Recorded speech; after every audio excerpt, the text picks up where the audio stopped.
Helldivers, thanks for tuning in. Since Helldiver Interloper is currently recovering from a Lift 182 Warp Pack related injury, I'm joined in studio by the most venerable and democratic soldier, Helldiver Spizzo.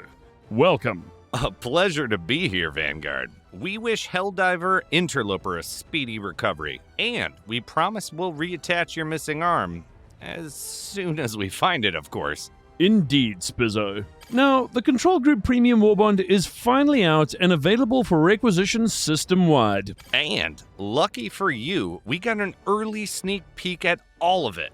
Vanguard, take it away. Helldivers to Hellpods. Repeat, Helldivers to Hellpods.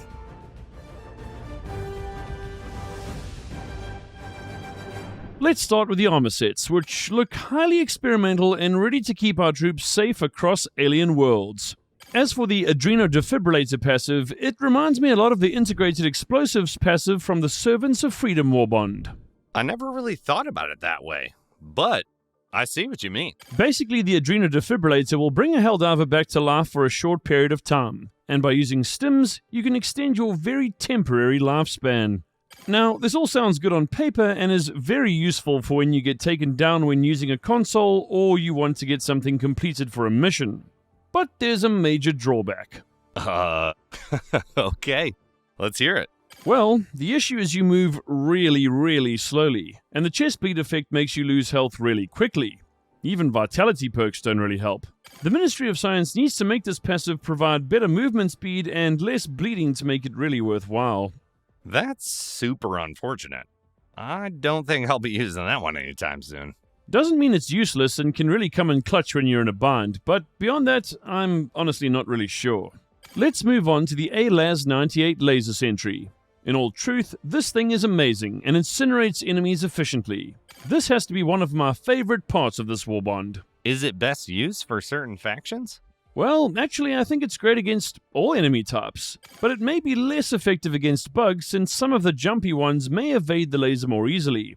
And of course, this is a sentry, so if you get in its firing line, expect to be turned to ashes pretty quickly unless you're wearing flame-resistant armor. Overall, good news, and nice to hear that it's pretty versatile. I'll definitely try it out.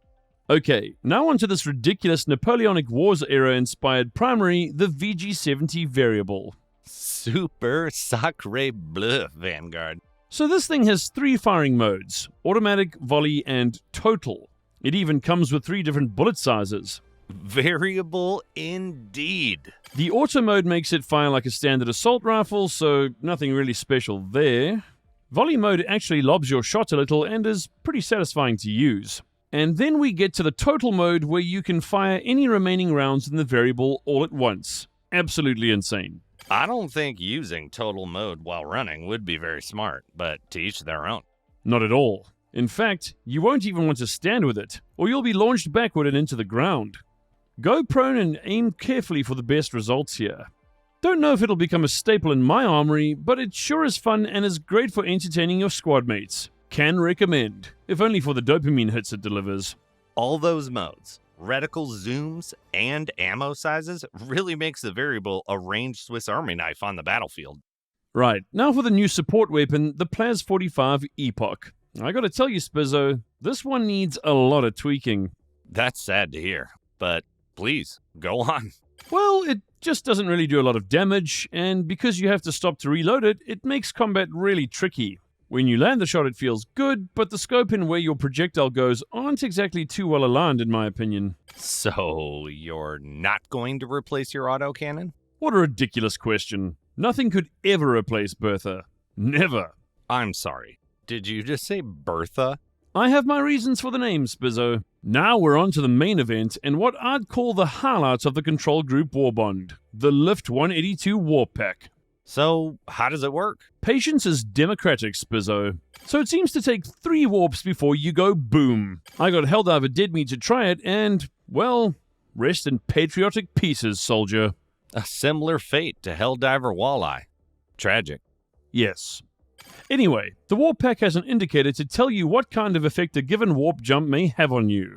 If it's purple, your guts won't get curdled. If it's orange, you may break some limbs, or get set alight. And if it's red, well, you'll definitely be dead. You know orange doesn't rhyme with some limbs, right? Just work with me here, Spizzo. The Helldivers are watching. So each warp takes about a second to execute, and another second where you blink through the fabric of space and time. For some reasons related to copyright, we couldn't call this the Blink 182 warp pack. Okay, I guess it's all the small things then. True care, truth brings, Helldiver. So the space you'll cover is somewhere between 10 and 15 feet according to initial research, and while a hover pack can let you cover more distance, the warp pack can help you dodge attacks and mobs with ease. There's also a cooldown, so after a few seconds, the light will go back from orange to purple, and you can put more distance between you and any enemies pursuing you. Anything else we should know?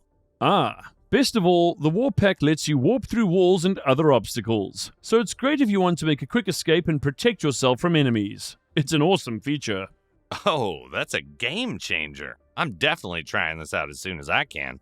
Let's cap this off with the general consensus gathered from some other Helldivers who participated in early testing. Here's what they had to say. First off, the variable is versatile, fun, and very satisfying when mastered. However, there are no attachments or optics unlocks, just skins and 0 weapon leveling. At least that's what it looks like right now. Overall, this is well liked, especially in volley mode. The Epoch can 2-shot charges at full charge, but it's super inaccurate at range, you have to stand still to reload it, and damage is underwhelming. This one needs significant reworking.